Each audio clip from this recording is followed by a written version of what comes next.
Well, thanks everyone for showing up and showing that what we do in Latin American studies is relevant. And it's sending out a very strong message to everyone in Johnson Hall, I hope, and everywhere else in the university. Of course, Carlos has already thanked everyone who's been involved, and it's a major operation to create Cinema Pacific and also to make it hook into our classes.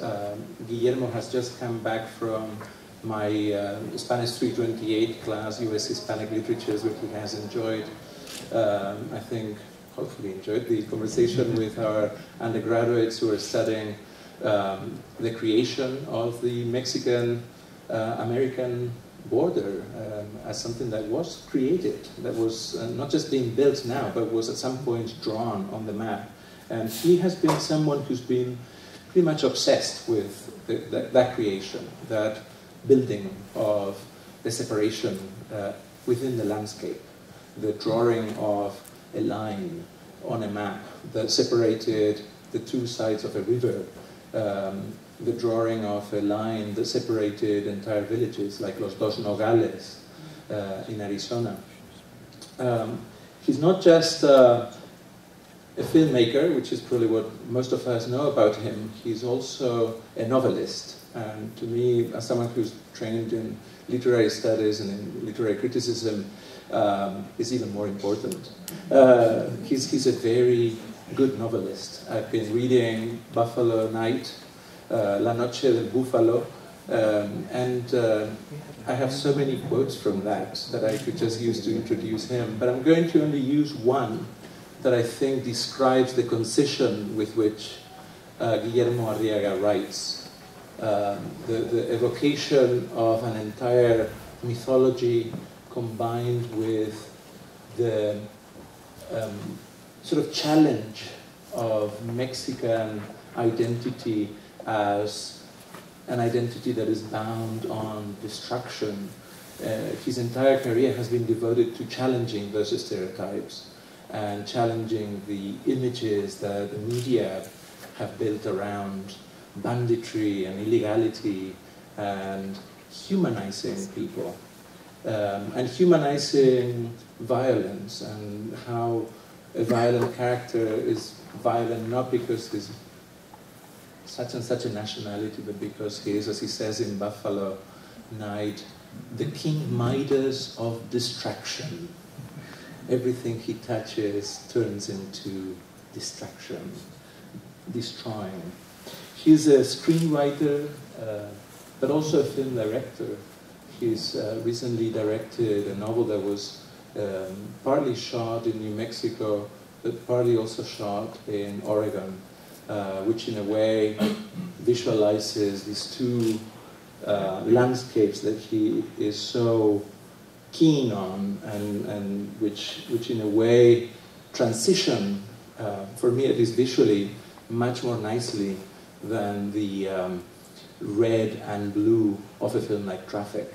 In The Burning Plain, you see the easy transitions of greens and blues between the grays of both Mexico and its deserts, and New Mexico, but also Oregon and its coast, in a way that is much more subtle, in a way that it's much more humane and less racialized. And I think this is really one of the reasons why we would have thought of someone like Guillermo Arriaga for our Las Casas lecture, because his work is really committed, and of course I know Hollywood despises the idea that, and mainstream culture despises the idea that art should be committed to any project or to any message, but he really is committed on humanizing humans, on both sides of the border. And these are all just characters who are completely drawn by their desires, drawn by their motivations. They're all akin, and they're not much better because they are slightly whiter or slightly browner, but because they can justify them within their narratives. And he's really engaged in creating and inventing these narratives. So I'll just finish by passing the microphone to him. I'm sure he's a much more interesting speaker. He's already done so many more things than I could ever take credit for. help me in welcoming Guillermo Arriaga to.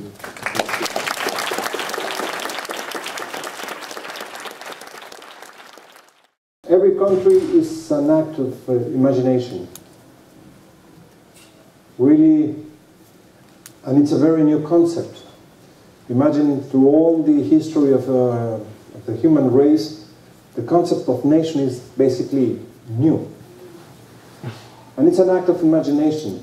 It's a group of people having this concept that we should build a land with a common purpose. And that land with a common purpose becomes a nation. And that nation has very arbitrary borders. Who chooses the borders of a nation? Because they don't exist. This is barren land, and at some point say, here it ends, and here it begins. So this act of imagination needs people to believe what we are imagining. And this act of imagination gives us artificial, because they are artificial, senses of belonging. And we use any excuse to have those sense of belonging. A flag, an anthem, a constitution, a history. But the land is the land. And the land really can move the border. 150 years ago, Texas, California, New Mexico, Arizona were part of Mexico. And even part of Colorado, parts of Utah. It was a big chunk of Mexico.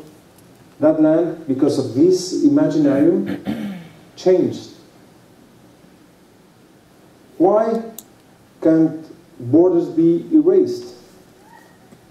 Because it's in our own DNA.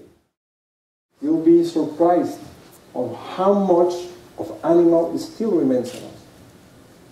Why do we have this sense of, this is mine, you go away? The more older I grow, the more I realize that we belong to the animal kingdom. Even though all of this bland political correctness try to make us into soft human beings, it's impossible. We still need to follow basic things like territory. Because in the end, territory is what makes us fight. The land is what makes us fight.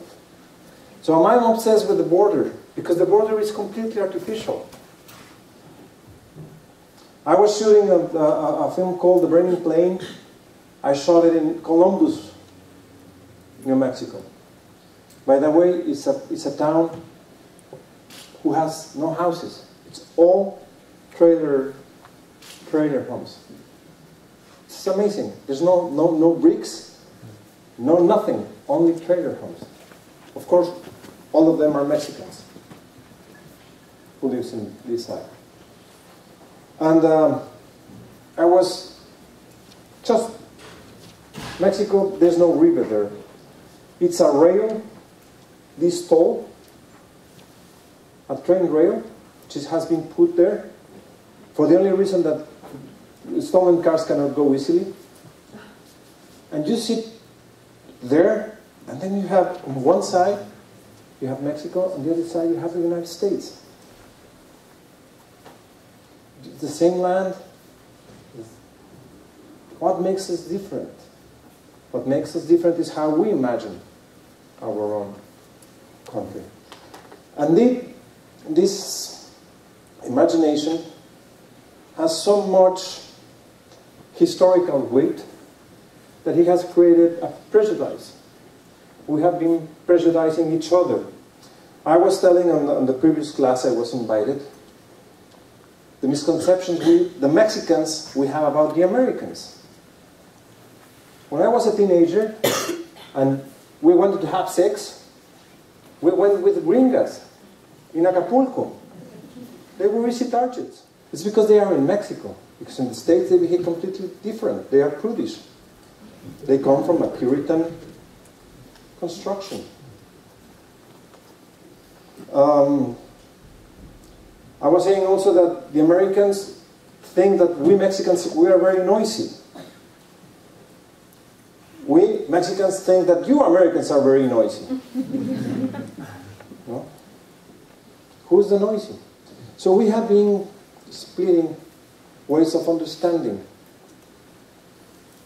which of course the language and the geography and the background has to do with us. So, how in this act of imagination we can create bridges? We need bridges. That's the reality of the new world. Bridges. We need understanding. Things that we used to have far away are now right here. For example, the gay uncle. I have an uncle who was gay. He was completely... No one talked about it. He was... Now, if I have a gay nephew, everyone talks about it, and he brings his boyfriend, and everything's open. When we were going to imagine that Mexicans in Eugene were going to be your neighbors. When a Mexican imagined that he was going to be living in Eugene. I did a film called The Three Girls of Melquiades Estrada. The Three Girls, it has the name of a very good friend of mine. He's a farmer from Mexico who doesn't know how to read and write. He exists. He lives in Wisconsin. And Melquiades comes from the south of the state of Tamaulipas, which is almost tropical. And he lives in Wisconsin. Imagine the winters in Wisconsin. He never imagined that. But he has been living here for 20 years. His daughter, which I don't know, and that Melquiades knew when she was 9, grew up here in Wisconsin. She doesn't think she's Mexican. She's American. But she doesn't have any kind of passport or papers. She's illegal. Even though she thinks she's American, she's not American. So I asked my immigration lawyer, because I need an immigration lawyer, because I work here in the States, if she can work pro bono for her. And now she, fortunately, has a green card because of the DREAM Act.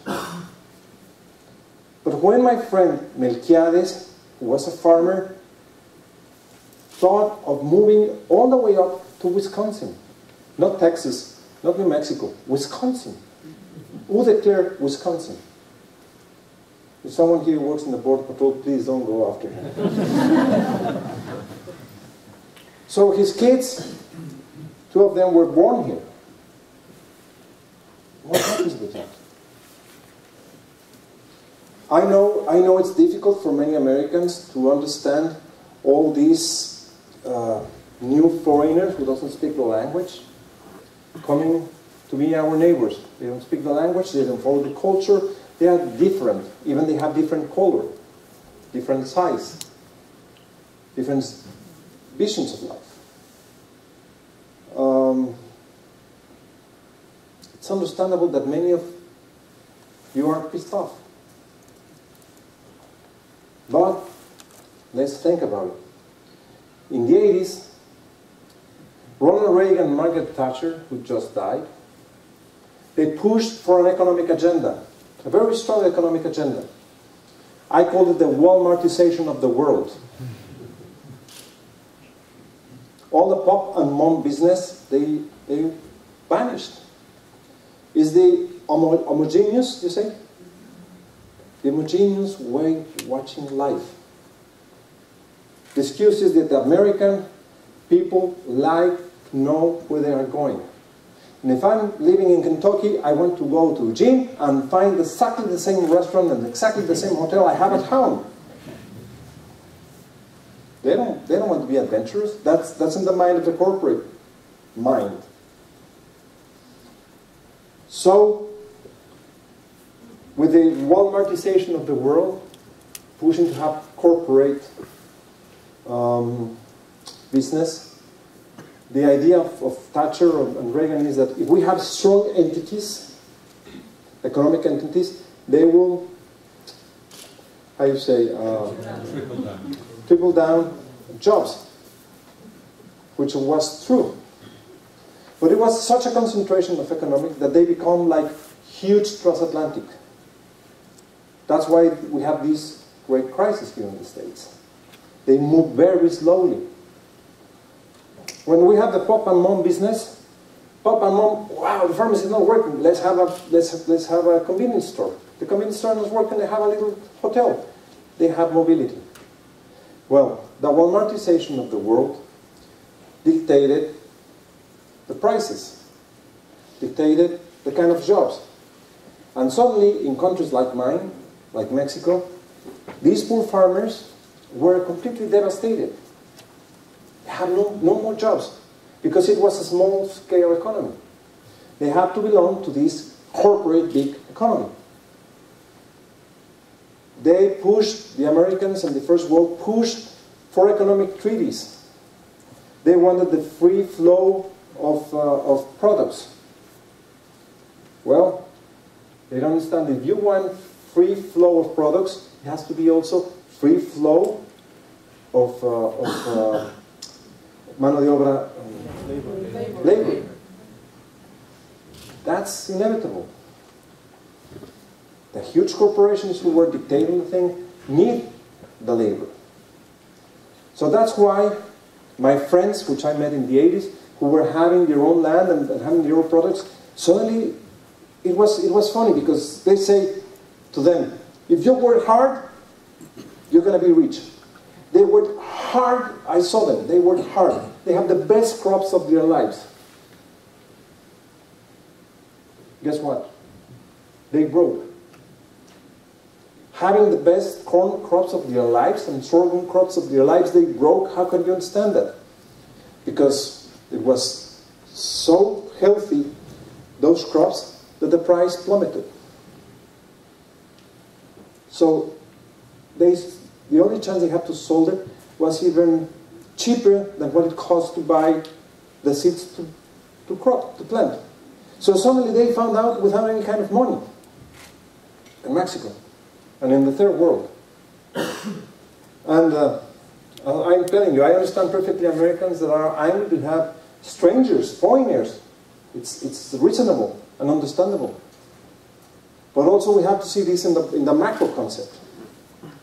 So in the 80s, my friends, suddenly having a small-scale economy, began having problems with the money. No money. So there were only two alternatives for them. Three alternatives. You die of hunger and become even poorer, which happened to 52% of the Mexican population. You come to the States to look for work. And the third option is you go into the profitable business of drugs. It's incredible the entrepreneurial abilities of the Mexican farmers. A guy who has only 2 years of studies, now it's in Fortune magazine, in Forbes magazine, as one of the richest men in the world. El Chapo Guzman, 1 billion and something, 1 billion and something more dollars for a guy who never went to school. That's entrepreneurial thinking. So we can blame to each other. You push for the Walmartization of the economy, and you brought all your Mexicans here. Yeah, but that's reality. That's the way capitalism works. The Mexicans are going to be majority in this country. You know that. President Martinez is not far away. Or even better, President Arriaga. But the concern of many of the white Americans is like, these Mexicans don't integrate. No, that's not true. Mexicans integrate perfectly.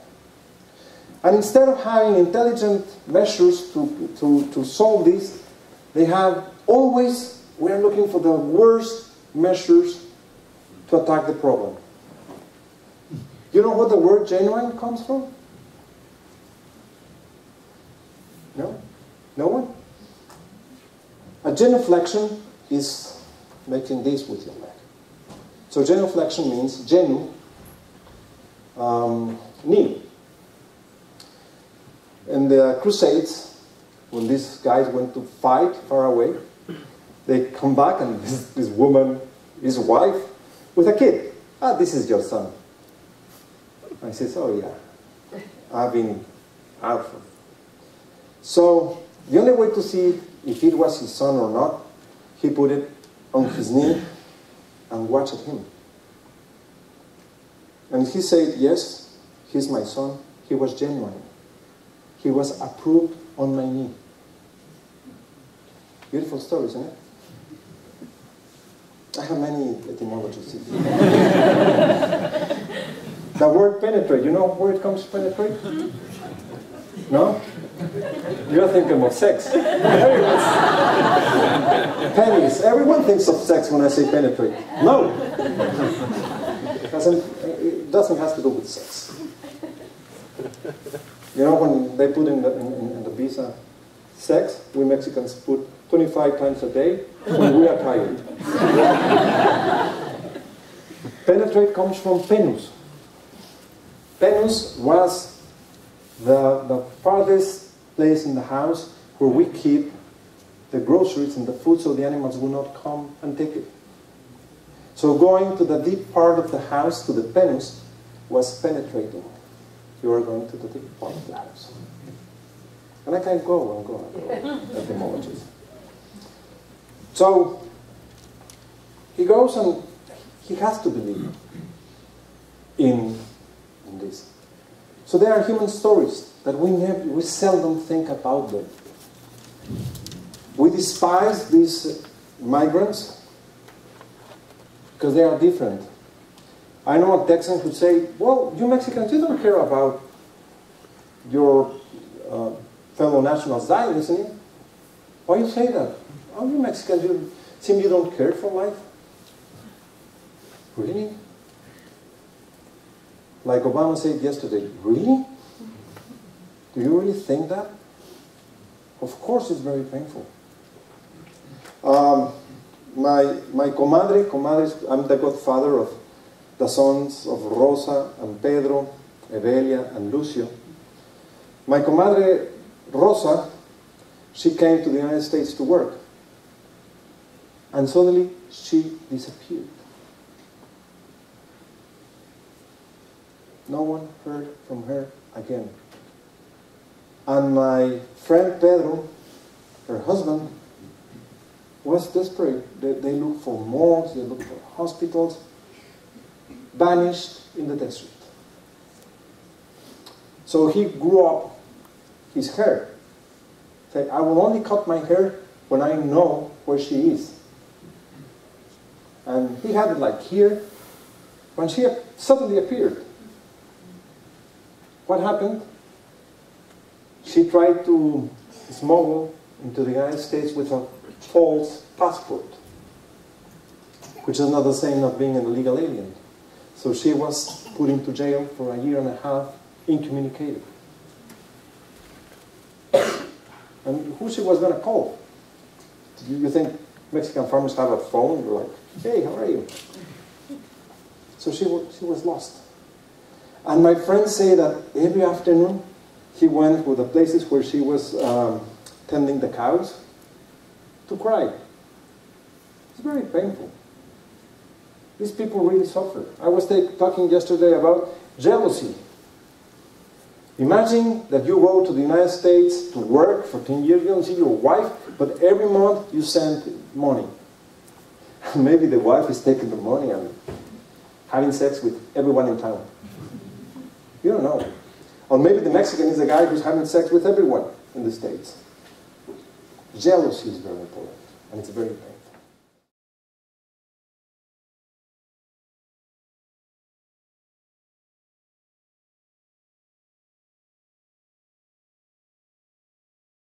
I'm a hunter, and I've seen the imaginary bounds that a white-tailed male, white-tailed deer, a buck, has, and how he rubs, so no other buck will come into his territory.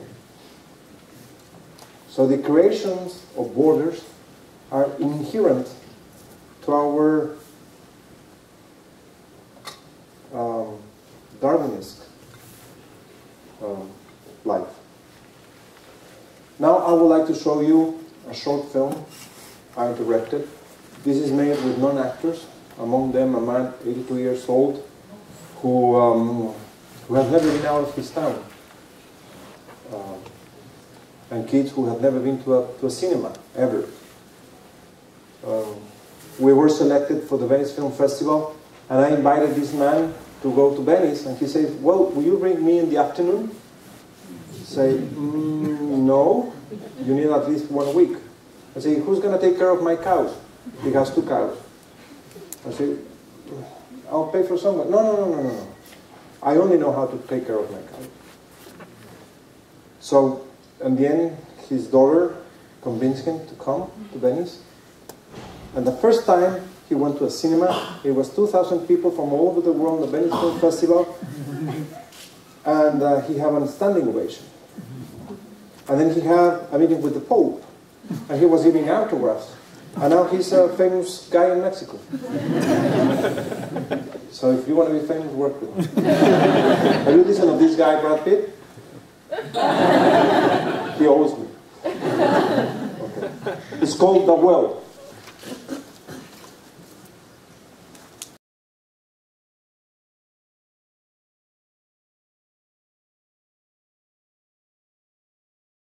So while I was discussing some measures that we can do intelligent, for example, with the Mexican migrants, creating a work program where they can come work here and go back. They don't want to stay here. You think that Melquiades really wants to spend his winters in Wisconsin, freezing his feet? No. Second important measure I think we can work together is, let's legalize drugs once and for all. I've never done any kind of drugs in my life. I don't drink alcohol. It's not for me. But it's absurd to continue having these policies that are not working. I know and I respect the Second Amendment of the United States of America, the right to own guns. Yeah, but own them. Don't give it to the Mexican cartels. Own them. Keep them. They are for you, Americans, not for the drug cartels. And we can do a lot if we, together, as countries, we began deciding common issues. We live together. There's no way around. The boundaries may be changed. Maybe not. But this culture and my culture, we are together for the rest of our lives, unless something catastrophic happens. So that's why I propose to have intelligent measures. And what can I do from my position as a creator is trying to give a human dimension to the problem. When I work doing industrial videos,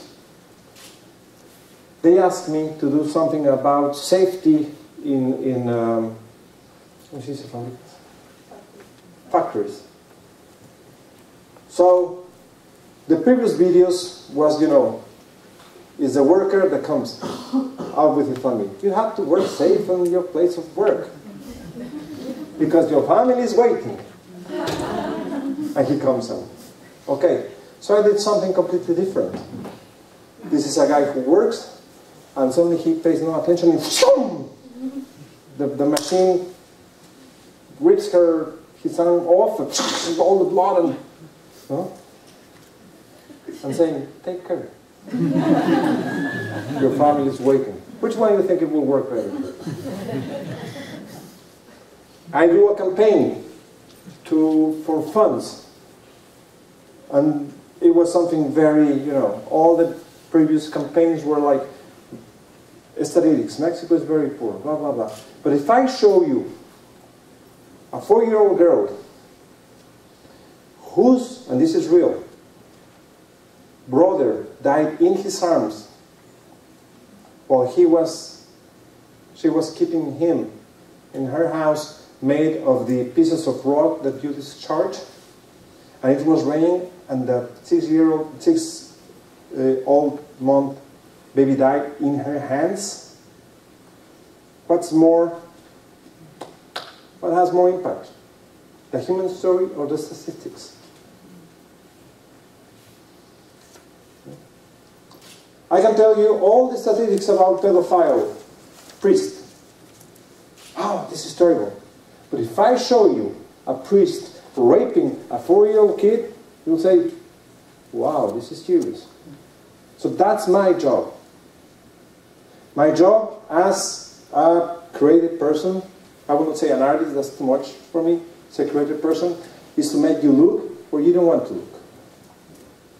I always say that if you read a great book, or you see a great film, or a great picture, or a great piece of art, you are watching here.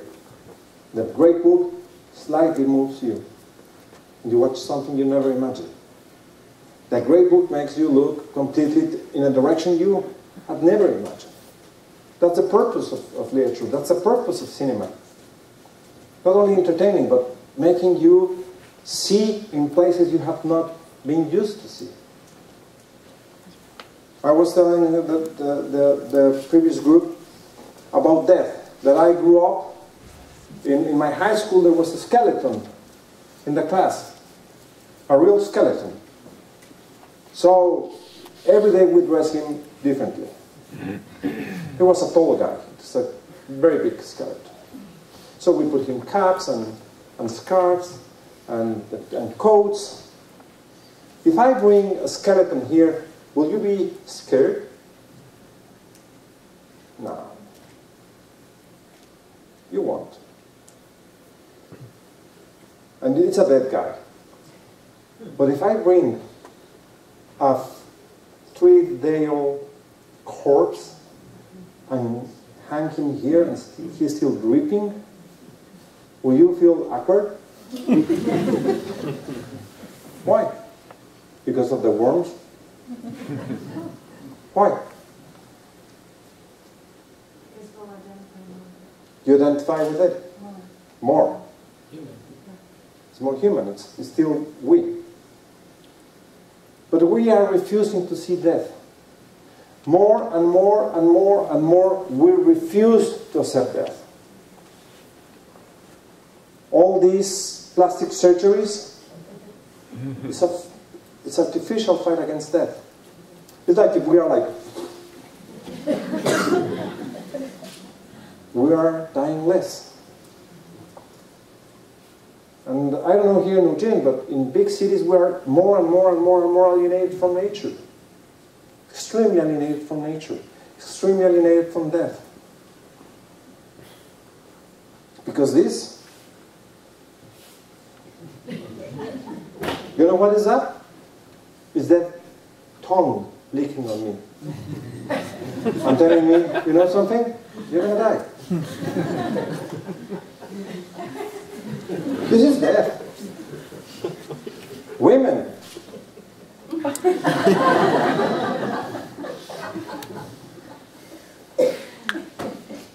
Men. This is death licking all over. Cellulite, wrinkles. It's showing that we're going to die. But we refuse that. If we refuse death, we're refusing life. We need to embrace the concept of death in order to understand who we are. But we are so scared about death. How to touch the subject.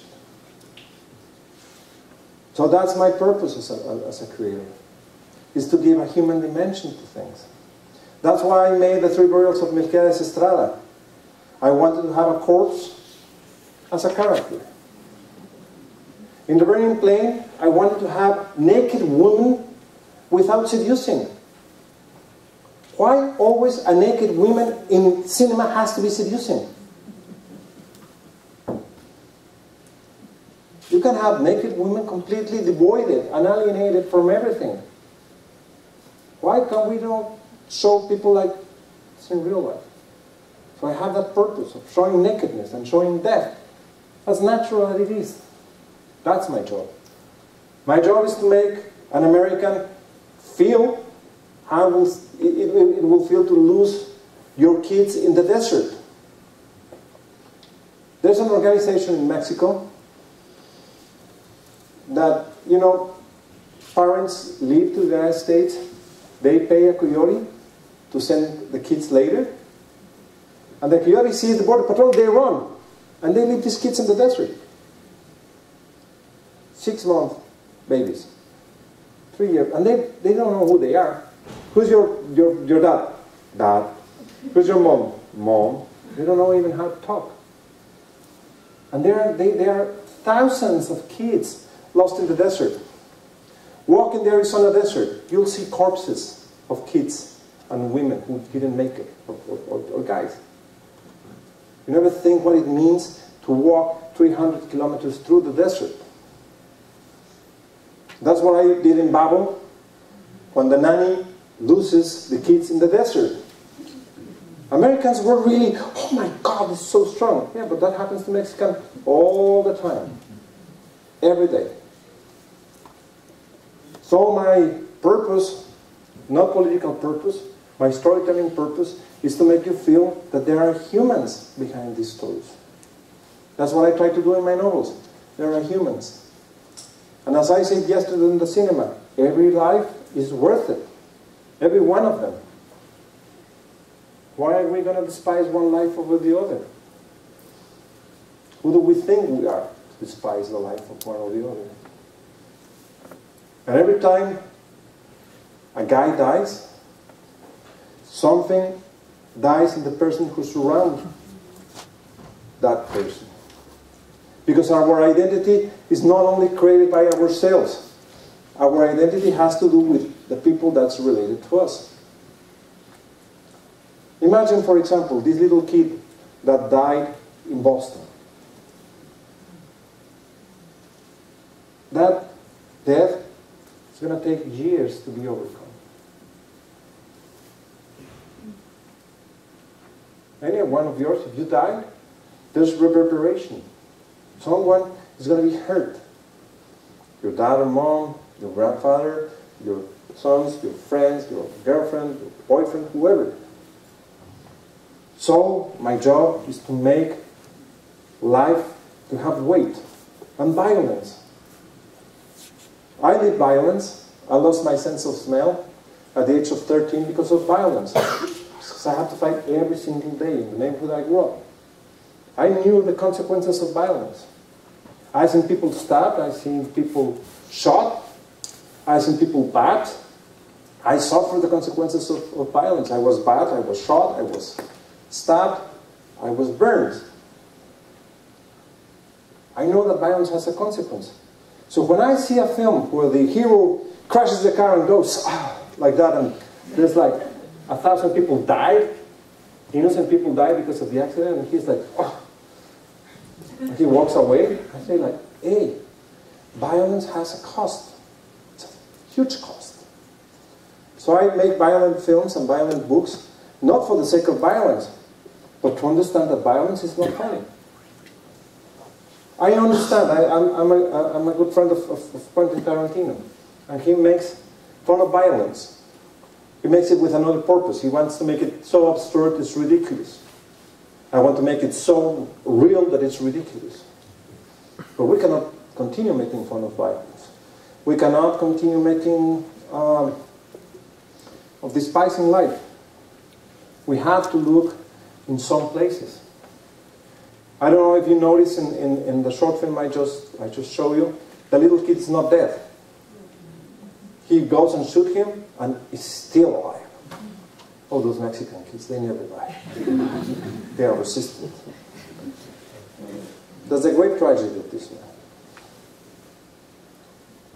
So, I know, I was told that human rights are important in these Bartolome de Las Casas lectures. My way of defending human rights is just showing humans. The rights should come later, when you understand what it means to be a human in certain circumstances. William Faulkner said, if you want to be universal, talk about your neighbor. I've been around showing my films and my books, which are translated into many languages, and the more I travel, the more I know that we have common themes. We're scared of the same things. We love basically the same things.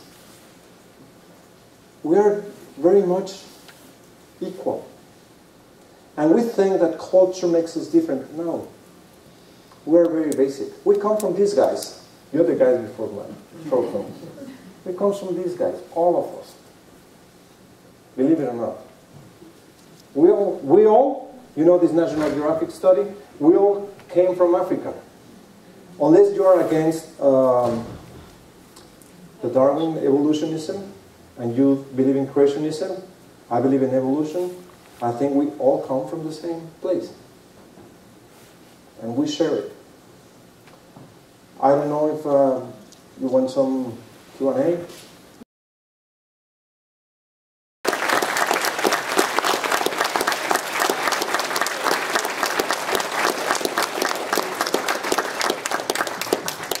As you can see, Guillermo has many stories to tell. That's why he's a storyteller.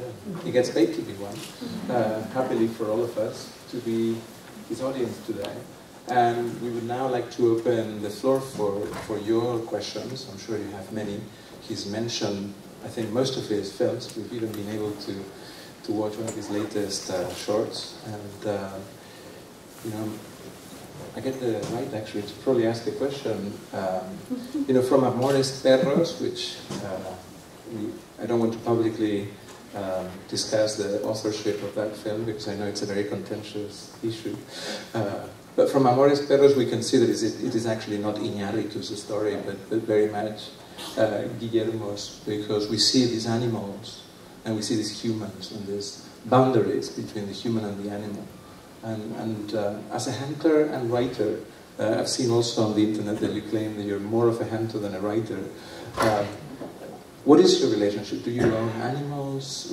What is that a story? You're from Mexico City. I mean, what is this relationship with nature that you've developed over the years? Well, I have my microphone here.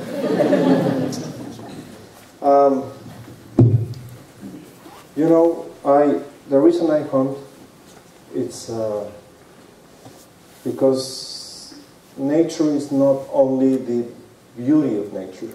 Nature is very harsh. Is very strong. And we are losing the whole concept of nature.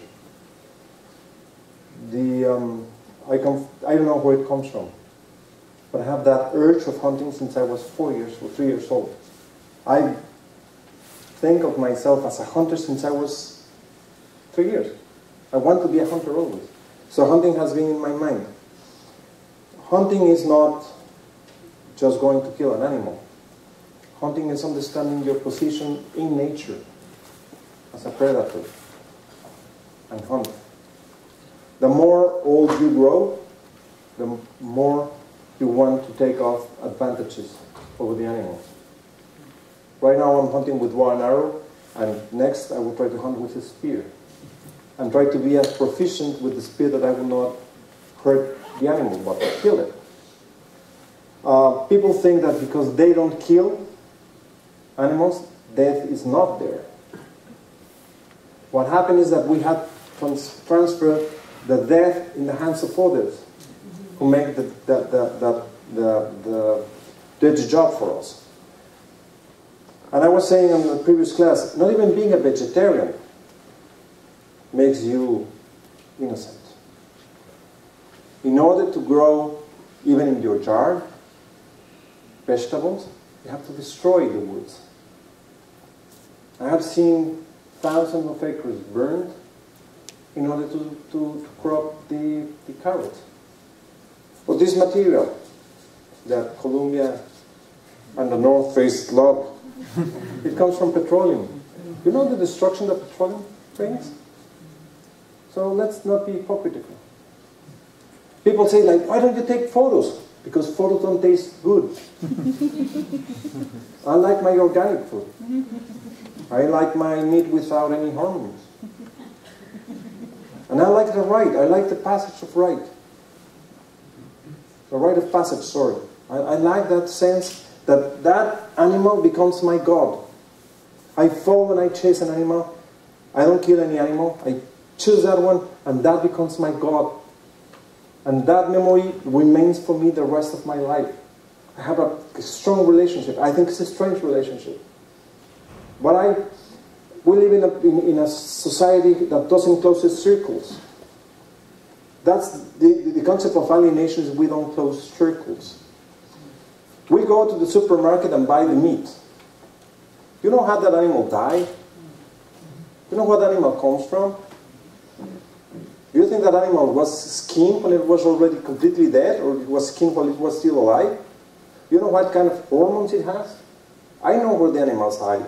I know how it died. I know where it comes from. I know what it eats. I know how it smells when it was alive. I see him to the eyes. I close the circle. And I eat it. I close the circle. That's why I'm hungry. Thank you. And if you watch the 3 Burials of Melquiades Estrada, you see Guillermo as the hunter who's just hunted a bear, and he tells us the story of the bear. So he is also interested in animal histories and stories. I very much understand the idea that borders between nations are an arbitrary creation of, humans or DNA or however, but don't they also make a lot of sense in sort of governing people and organizing societies and institutions that help keep large populations in check? Or would you be a proponent of like a one world government or an anarchist state? How would you like to see things change so that we didn't have the problem of arbitrary land borders? I'm not against borders. I'm just telling you where they come from. And that we have to understand the artificial thing they are. Because in order to have a good border relationship, we have to understand that this comes from imagination. I'm not against border, it will be kind of messy. I myself am an anarchist, but I think it will not work as anarchist. I don't trust governments myself. But yet we need boundaries, we need borders. Because if not, that active imagination can change. But we have to understand what's the purpose of those boundaries. We have to understand that those boundaries have a lot of blood. Those boundaries create wounds and scars. We have to understand that. I need wounds on artificial measures. What will Americans will feel like right now? All the Mexicans decide Oregon is going to be part of Mexico. How will you feel? Hey guys, we give you jobs here, we give you the DREAM Act, we give green cards, and now you're taking Oregon? What will you say? Fuck you. Yes or no? Okay. Mexicans feel the same with Texans. We gave the lands, we gave them green cards, we helped them, and then they say, we're independent. Hey, you're our guest. We're inviting you to live in this country. What are you doing? So that creates a scar. That creates a wound. That creates a sense of betrayal. For Texans and Houston, it's a hero. For Mexicans, it's like, man, we treated you right. We give you lands to work and be part of our country. Why are you betraying us? If we don't understand that, there will not going to be communication. You said that you have a very different viewpoint than Quentin Tarantino on violence. You both work in a medium that has tremendous power to influence behavior in an already very violent world. Have you had a conversation with Mr. Tarantino about this and how each of you want to achieve what with your portrayal of human violence? Yeah. Quentin, by the way, is one of the sweetest person I have ever met in my life. He's a very sweet person. He's a very nice guy.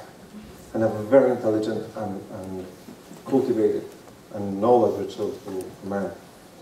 And we have this discussion. I say, for you it's fun. For me it's reality. Every time you cut the head of someone in your movies, a friend of mine, his head is cut off in real life. And he said, you know, I understand, I'm sorry, but he's doing a Grand Guignol. How do you say Grand Guignol? Puppeteer, puppet show? No, the Grand Guignol is that it's so to the extreme. It's a farce taken so to the extreme that everything becomes absurd.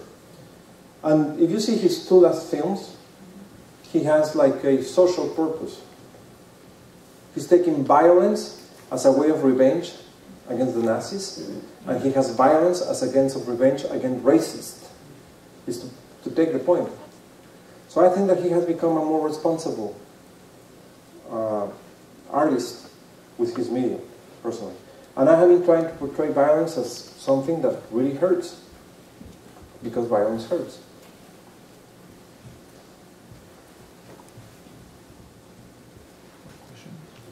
Hi. So Babel is one of my favorite movies, and I think it does an amazing job of showing relationships between cultures, and as the title suggests, the misunderstandings that come from miscommunication. And I was kind of curious if you could talk about how you wrote that story, and it's such an intricate, you know, all these different stories happening at once, and the inspiration behind that. Okay. I'm going to begin with the Japanese girl. I've been working with handicapped persons, people with disabilities. I've been directing documentaries about people with disabilities. And I say, I think that they have been unfairly treated or just banished like they don't exist, but people with disabilities exist. And I've noticed that if we have problems communicating ourselves, we have even more problems when we have a disability. And sometimes sex becomes the only way of communicating with someone. I have a good friend of mine, Pedro Juan Gutierrez, who is a brilliant author from Cuba, which I strongly recommend. And Pedro Juan Gutierrez has to do, all the time is about sex. All the time. And I have a conversation, he says, I am angry because the critics think that I'm talking about sex, but I'm talking about loneliness. When you are so lonely, the only way to relate to the other is through sex. So that's what I think. This is a lonely woman who is trapped into deafness and muteness. Then, when I was a kid, I was 12 years old, and we have a rifle, 3006, and the box said, careful, it has a range of 5 miles. And my friend said, bullshit. I'm sure if I shoot those cars, nothing will happen. Look, I'm going to shoot those cars. And I say, what about if it's true? No, it's not going to be true. I was almost going to shoot those cars. So I remember being 12 and thinking, what will happen if I shoot them? And what will happen if I shoot them on the American side? And that will, and now in this paranoid of terror, I put them in an Arabic country, and that's how it comes. Then my friend Rosa, that get lost, and they didn't know about her for many long time. She was inspiration for this woman. She's lost, no one knows where they are. And they get lost in the desert also. So I've been listening to these stories. That's where the inspiration comes from. Satisfied? It's very funny that Arriaga says he does no research for his film. I do not do any kind of research. I wrote about Morocco without reading a single book about Morocco. I have no intention to go travel to Morocco. I'm too lazy to do that. I didn't do any kind of research about Japan. I imagine Japan, and I imagine Morocco. I don't know Morocco goalkeepers, but I know perfectly Mexican goalkeepers, and they must behave the same.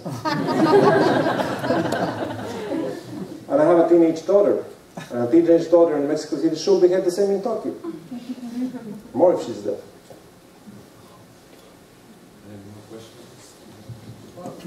know this is probably a different audience than last night, but I was intrigued by what you shared last night about directing, Tommy Lee Jones directing the on the crossing of the river in the Three Burials of Melquiades, and what the guard there was saying to you, even today, making movies. I thought maybe you could share that with these people. Yeah, yesterday I was sharing a story.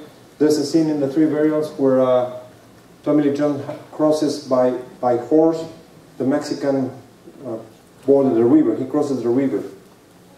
And even though he was the Man in Black, and everyone knows he's the Man in Black, there was a guard just looking. If you touch Mexican soil, you and your horse have to go 80 miles to the next border crossing and cross. Say, man, you are watching me, I'm not a migrant. If you touch Mexican soil, you have to go all around. So there was Tommy Lee watching that his horse will not put a single hoof in the Mexican side. What's fun? What year was that film made? Huh? It was made in 2004.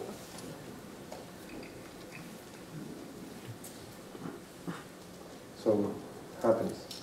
So I think we can take 2 more questions and give Guillermo a rest. I mean, he's been directing a writing seminar for would-be screenwriters. He's been to our classrooms. Yesterday he was until 9:30 responding to films. We have talk about the exploitation we have a of class about Mexican sex. labor. We have a class about sex we have. And then the class about sex that we just had on the US Hispanic cultures. Could there be more questions? Yeah. I'm just wondering what's ahead for the future. What's ahead for the future? Sex. No, I'm not joking.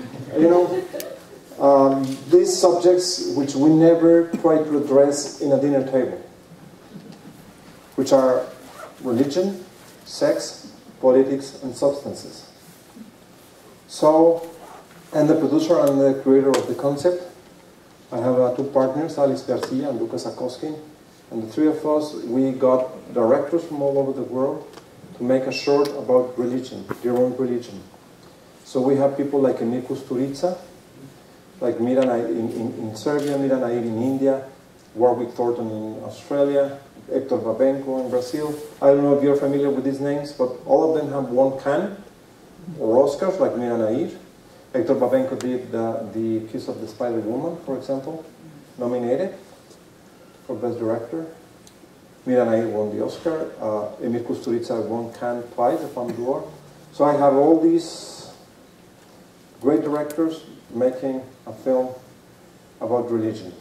I have a great musician, a rock musician, a famous rock musician, or people I admire. I cannot say the name because I cannot make it public, making the music, and I have a Nobel Prize organizing the structure of the short film. I did atheism. Now we're going to make sex, the movie about sex. That one's called Words with Gods. Now we're going to do encounters. And the one about sex is going to talk about pedophiles, gay marriage, prostitution, violence against women, faithfulness, monogamy, virginity, fetishism, orgy, from the dark, dark, dark sides of sex to the lightest and most fun part of sex. Then we're doing politics. Has to do with elections, dictatorship, drugs, migration, and then we go to substances. Alcohol, cigarette, mushrooms, cocaine, heroin, marijuana. That's next. I already finished religion. So when I say that I'm going to have sex, it's right. So there's some questions back there. We can take one more question and we'll call it a night. Thank you, Pedro. Just a few observations, facts, and then a question for you. When you showed us the film about the chimpanzees, and you spoke about evolution and how I hope that all of us here believe in evolution. That's not the question, but I'm not sure that we all understand evolution because it's not taught very well in this country. For you to say, as I think you I heard you say, that we come from chimpanzees is not correct anymore to say that I come from my brother or I come from my cousins, because we have a similar ancestry and we have a genetic connection. That's not the same as saying we come from chimpanzees. And so chimpanzee behavior, I don't believe, carries down to us. So my question to you, have you ever heard of bonobos? I hear some. So they're just as closely related to us genetically, and they're just as closely related ancestrally, and yet they have a very different way of taking on struggles and conflict, which brings us back to sex. Of course, if people have seen the videos, and there's lots of videos out on YouTube about the bonobos, I would ask people to look that up. So I'm just questioning, I guess, the idea that our violent behavior comes from our ancestry, because I don't believe that that's necessarily true. No, I know perfectly bonobos. The film is opening with a bonobo in a very beautiful way. The musician who made the music for our film plays some music, and this bonobo, who has never seen a piano, begins playing the piano. But it's not like, it's like, and I know bonobos are peaceful, and bonobos are very peaceful. But the indication of the human history shows that we were more close to the behavior of these guys, and that's why we have arrows and spears and axes and everything.